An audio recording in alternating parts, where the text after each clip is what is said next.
उमेश पाल हत्याकांड में आरोपी अतीक अहमद के तीसरे बेटे असद और गुलाम मोहम्मद को यूपी एसटीएफ ने ढेर कर दिया है। आपको बता दें, झांसी के बड़ा गांव थाना क्षेत्र के पारिशा बांध के इस पुल के पीछे ही वो कच्चा रास्ता है जहां पर ये एनकाउंटर हुआ। ऐसा कहा जा रहा है कि लगभग 42 राउंड गोलियां चली, जिसके बाद असद को और गुलाम मोहम्मद को ढेर कर दिया गया। दोनों एक बाइक से मोड़ से शहर की तरफ आ रहे थे और उस समय ही एसटीएफ ने उनसे सामना हुआ। उसके बाद उन दोनों की एनकाउंटर में हत्या कर दी गई। अब बता दें कि कुछ समय पहले भी यूपी एसटीएफ बड़ा गांव थाना क्षेत्र में ही आई थी, कुछ लोगों से इंक्वायरी करने आई थी, जानकारी करने के लिए।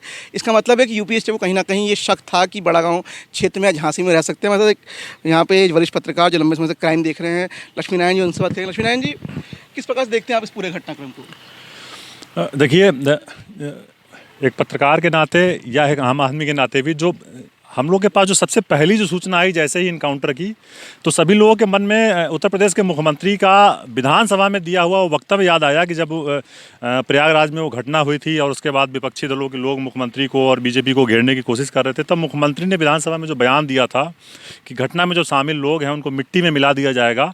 और उसके बाद से लगातार इस बात की चर्चाएँ थी कि अतीक अहमद के बेटे का इनकाउंटर होगा, और कुछ चर्चाएं तो अतीक अहमद को लेकर भी थी और उनके परिवार के लोगों ने आशंकाएं भी जाहिर की थी।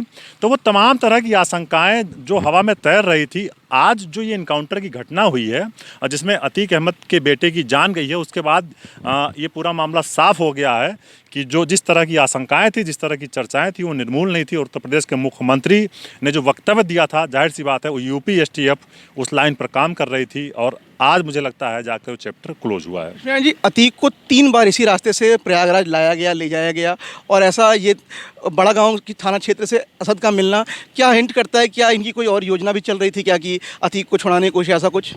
इसमें देखा जाए तो एसटीएफ की जो कार्रवाई है, जो एसटीएफ की आज की कार्रवाई है, और पिछले महीने एसटीएफ ने यहाँ स्थानीय इसी जगह के 2-3 लोगों को हिरासत में लिया था और इस शक में उनसे पूछताछ की थी कि हत्याकांड में शामिल कुछ लोगों को उन्होंने संरक्षण दिया है, मदद दी है, अथवा उनका कोई कनेक्शन है।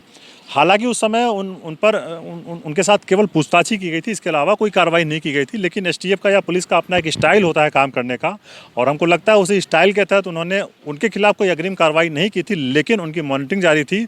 और आज जो घटना हुई है उससे साबित होता है कि उस समय एसटीएफ को जो सूत्र मिले थे, वो सूत्र बेहद पुख्ता थे, और उसी सूत्र को कड़ी से कड़ी जोड़ते हुए एसटीएफ पीछा करती रही। और आज जो ये एसटीएफ को सफलता मिली है, ऐसा लगता है कि एसटीएफ के सूत्र शुरुआती दौर से ही बेहद सटीक थे और एसटीएफ उसी अपनी मुहिम में लगी हुई थी। तो यहाँ पत्रकार हैं, स्थानीय लोग, सबका यही कहना है कि योगी आदित्यनाथ ने जो सदन में कहा था कि उमेश पाल हत्याकांड से जुड़े एक व्यक्ति को मिट्टी मिला दिया जाएगा, और वाकई उन्हें मिट्टी मिला दिया गया है। आज ऐसा कहा जा रहा है कि गुड्डू मुस्लिम को भी जानों के पास कहीं ना कहीं एसटीएफ ने घेर रखा है, और इसके अलावा यहाँ पर असद और गुलाम को ढेर कर दिया गया है। और ये कहीं ना कहीं योगी सरकार की, उत्तर प्रदेश की पुलिस की एक बड़ी जीत है। न्यूज़ 18 लोकल के लिए झांसी से शाश्वत सिंह की रिपोर्ट।